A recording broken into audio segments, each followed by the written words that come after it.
সবে শেষ হয়েছে 18 দিনের মহাভারতের যুদ্ধ। চারিদিকে মৃত্যু মিছিল, আর্তনাদ।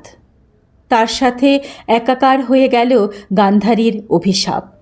মহারানী গান্ধারী আজ পুত্র শোকে দিশেহারা। এ বিষম যুদ্ধে শতপুত্রহারা। সন্ধ্যার মায়াবী আলোয় যুদ্ধক্ষেত্রে অসংখ্য মৃতের মাঝে দাঁড়িয়ে গান্ধারী। তার কানে তখনও ধ্বনিত হয়ে চলেছে পুত্রদের আর্তনাদ। ঠিক সেই সময় তার কানে আসে এক পদধ্বনির শব্দ। এ ধ্বনি তার বড় চেনা। তিনি বিলাপ করেন, মাধব, তোমার অজানা তো কিছু নয়। তুমি তো জানতে এ বিষম যুদ্ধে শেষ পরিণতি।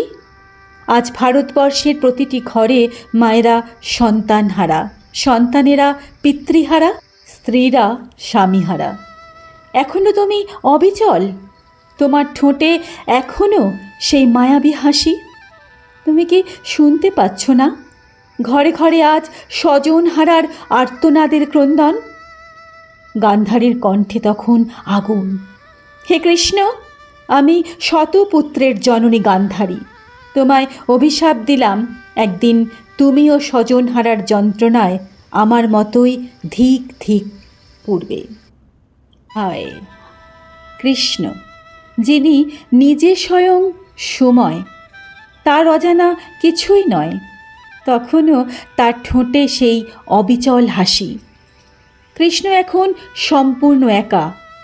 এক এক করে অর্জুন, বলরাম, রাধা সবাই চলে গেলেন। নিজেদের মধ্যে যুদ্ধ করে যাদব বংশ প্রায় শেষ। দ্বারকা এখন খান্ডারে পরিণত হয়েছে। গান্ধারীর অভিশাপকে সঙ্গে নিয়ে কৃষ্ণ বেরিয়ে পড়লেন। পেছনে পড়ে রইল দ্বারকা, জনমানব, সমুদ্রের গর্জন। সে এগিয়ে চলেছে শান্তির খোঁজে। এক সর্বজ্ঞানী, ত্রিকালদর্শী, প্রেমী, রাজা, মিত্র, সর্বোপরি যিনি স্বয়ং ভগবান, তারও শান্তির প্রয়োজন।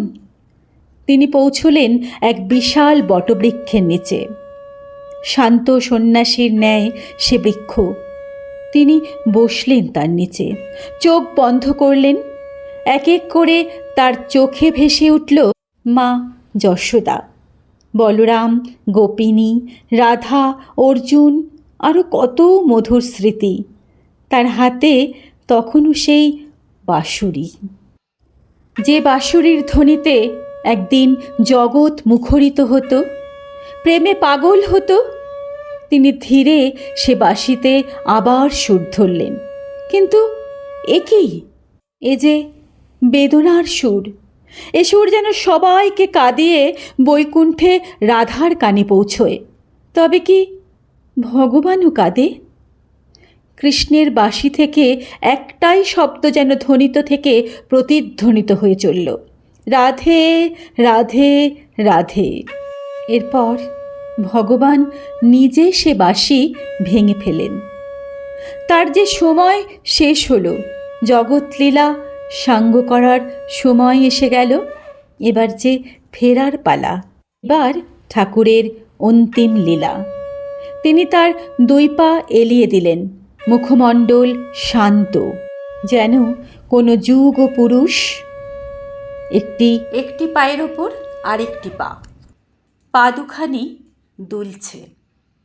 দূরে এক ব্যাত দেখলেন একটি পাখি, তার হলুদ বর্ণ, ঠোঁট দুখানি টকটকে লাল। তিনি বিষ মাখানো তীর নিক্ষেপ করলেন। তারপর দৌড়ে সেখানে গেলেন। চিৎকার করে উঠলেন, হাহাকার করে উঠলেন, এ কি? এ আমি কী সর্বনাশ করলাম? ভগবান, আপনি? পীত অম্বর পরিহিত রক্তিম চরণ যুগল, মাটিতে পড়ে থাকা বাঁশুরি। হে মাধব, আমি কি পাপ করলাম? কৃষ্ণ হাসলেন, যে হাসিতে এ সংসার প্লাবিত হয়। তিনি বললেন, আমার সময় শেষ। এটা হওয়ারই ছিল। তুমি সেই শেষের শুধুমাত্র একটা ছোট্ট মাধ্যম। সময় থামল, সব যেন অদ্ভুত রকম শান্ত। সম্পূর্ণ পৃথিবীতে কৃষ্ণলীলা ছড়িয়ে ভগবান বিদায় নিলেন। একটি যুগের সমাপ্তি ঘটল। একজন ভগবান, যিনি স্বয়ং সময়, তিনি এই পৃথিবীতে প্রেম, যুদ্ধ, হাসি, কান্না, ভালো মন্দে কাটিয়ে গেলেন। বিলীন হলেন বৈকুণ্ঠে, শিখিয়ে গেলেন প্রেমের বাণী। তাই মৃত্যু কখনো শেষ নয়, এ যেন আবার শুরু।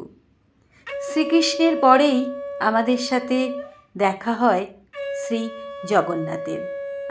এইভাবেই কৃষ্ণের সঙ্গে শেষ হয় দাপর যুগ। তার সমস্ত শরীর পুড়ে গেলেও ধিক ধিক করে জ্বলতে থাকে শ্রীকৃষ্ণের হৃৎপিণ্ডটি। কথিত আছে সেই হৃৎপিণ্ড আজও অক্ষত আছে জগন্নাথজির হৃদয়ে। জগন্নাথজির হাত ধরে পৃথিবীতে কলিযুগের সূচনা হলো। জয় জগন্নাথ, জয় শ্রীকৃষ্ণ।